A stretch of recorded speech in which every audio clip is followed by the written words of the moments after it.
لوگ کہتے ہیں کہ ستیلی ماں کبھی سکی ماں نہیں ہو سکتی، لیکن میرے گھر کی اس چھت پر بنے بند کمرے میں ایک ایسا راز چھپا تھا جس نے میری زندگی بدل کر رکھ دی۔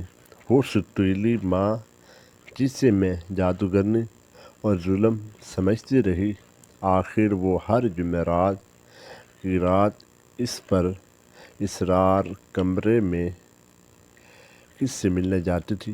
میں نے جب تالا توڑ کر اندر قدم رکھا تو وہاں کا منظر دیکھ کر میرے ہوش اڑ گئے۔ وہاں کوئی جادو ٹونا نہیں تھا، بلکہ ایک ایسا سچ تھا جسے جان کر آپ کی بھی آنکھوں میں آنسو آ جائیں گے۔ کیا وہ ستیلی ماں واقعی مجرم تھی یا وہ کسی بڑے گناہ کی سزا کاٹ رہی تھی؟ جاننے کے لیے اس سچی کہانی کو آخر تک ضرور دیکھیں۔ میری زندگی کا وہ دن میں کبھی نہیں بھول سکتی جب ابو نے دوسری شادی کا فیصلہ کیا۔ میری سکی ماں کے گزرے ابھی 2 سال ہی ہوئے تھے کہ گھر میں ایک نئی عورت کی دستک ہوئی۔ سب اسے نئی ماں کہتے تھے، لیکن میرے لیے وہ صرف ایک ستیلی ماں تھی جس سے میں نے پہلے دن سے ہی نفرت شروع کر دی تھی۔ ان کا نام ثنا تھا۔ وہ بہت خاموش رہتی تھی۔ ان کی آنکھیں ہمیشہ ایسی لگتی جیسے وہ کچھ چھپا رہی ہوں۔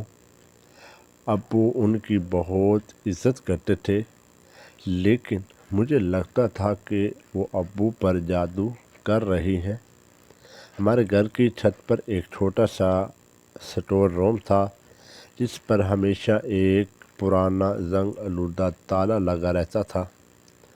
میں نے بچپن سے وہ کمرہ بند دیکھا تھا، لیکن ثنا کے آنے کے بعد میں نے نوٹ کیا کہ وہ روز رات کو جب سب سو جاتے تو چپکے سے وہاں جاتی اور گھنٹوں وہاں گزارتی تھیں۔ محلے کی عورتیں بھی طرح طرح کی باتیں کرتی تھیں۔ کوئی کہتا وہ وہاں کا کالا جادو کرتی ہے، تو کوئی کہتا کہ شاید وہاں کوئی قیمتی خزانہ چھپا ہے۔ میرے دل میں شک کی آگ بھڑکنے لگی۔ ایک دن میں نے ثنا کو کچن میں فون پر کسی سے روتے ہوئے بات کرتے سن لیا۔ وہ کہہ رہی تھی، میں کب تک ایسے یوں چھپ کر رکھوں گی؟ اگر کسی کو پتہ چل گیا تو ہنگامہ کھڑا ہو جائے گا۔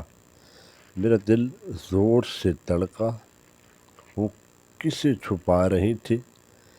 کیا وہاں کوئی انسان قید تھا؟ میں نے فیصلہ کیا کہ اس کمرے کی حقیقت جان کر رہوں گی۔ ایک دن جمعرات کی رات جب ابو کام کے سلسلے میں دوسرے شہر گئے ہوئے تھے، میں نے ثنا کا پیچھا کرنے کا فیصلہ کیا اور حسب معمول ہاتھ میں ایک ٹرے لی جس میں کھانا اور پینے کا پانی تھا۔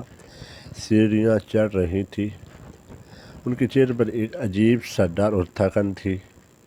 میں اندھیرے میں چھپ کر دیکھتی رہی۔ انہوں نے کانپتے ہاتھوں سے تالا کھولا اور اندر داخل ہو گئی۔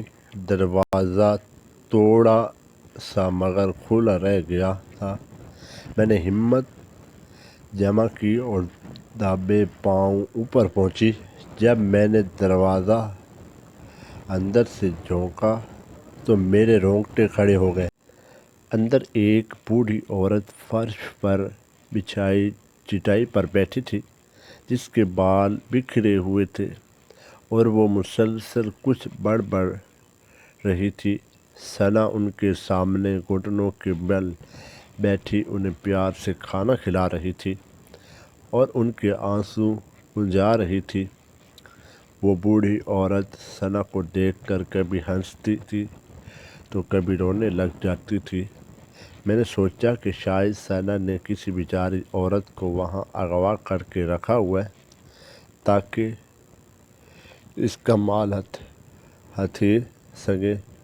میں فوراً نیچے آیا اور اپنے تایا زاد بھائی کو فون کیا کہ پولیس کو لے کر فوراً ہمارے گھر پہنچو۔ تھوڑی دیر بعد جب پولیس اور گھر کے باقی لوگ وہاں پہنچے تو سنا نے کمرہ کھول دیا۔ سب حیران رہ گئے جب سنا نے روتے ہوئے سچ بتایا۔ وہ بوڑھی عورت کوئی اجنبی نہیں تھی بلکہ میری سکی نانی تھی، وہی نانی جن کے بارے میں میرے ابو نے سب کو بتایا تھا کہ وہ پاگل ہو کر کہیں گم ہو گئی ہیں۔ حقیقت یہ تھی کہ نانی کی ذہنی حالت خراب ہونے کی وجہ سے ابو انہیں بوجھ سمجھتے تھے اور انہیں پاگل خانے بھیجنا چاہتے تھے۔ سنا کو جب شادی کے بعد یہ پتہ چلا تو انہوں نے ابو سے لڑ کر نانی کو پاگل خانے سے نکلوایا اور شرط پر گھر میں رکھا کہ وہ کسی کو بتائے گی نہیں ورنہ ابو انہیں طلاق دے دیں گی۔ وہ برسوں سے اپنی جیب خرچہ، اپنی نیند اور اپنا آرام قربان کر کے میری نانی کی خدمت کر رہی تھی تاکہ ابو کو پتہ نہ چلے اور نانی کو چھت میسر رہے۔ وہ ستیلی ماں جسے میں جادوگرنی سمجھ رہی تھی، وہ تو میرے ہی خاندان کا بوجھ اٹھائے ہوئے تھی۔ اس رات میری آنکھوں سے نفرت کے پردے ہٹ گئے اور میں ان کے قدموں میں گر گئی۔ اگر آپ کی لائف میں بھی اس طرح کا کوئی واقعہ پیش آیا ہو تو آپ نے کمنٹ میں لازمی بتانا ہے اور ہمارے چینل کو لائک اینڈ سبسکرائب ضرور کیجیے۔ دیکھتے رہیں۔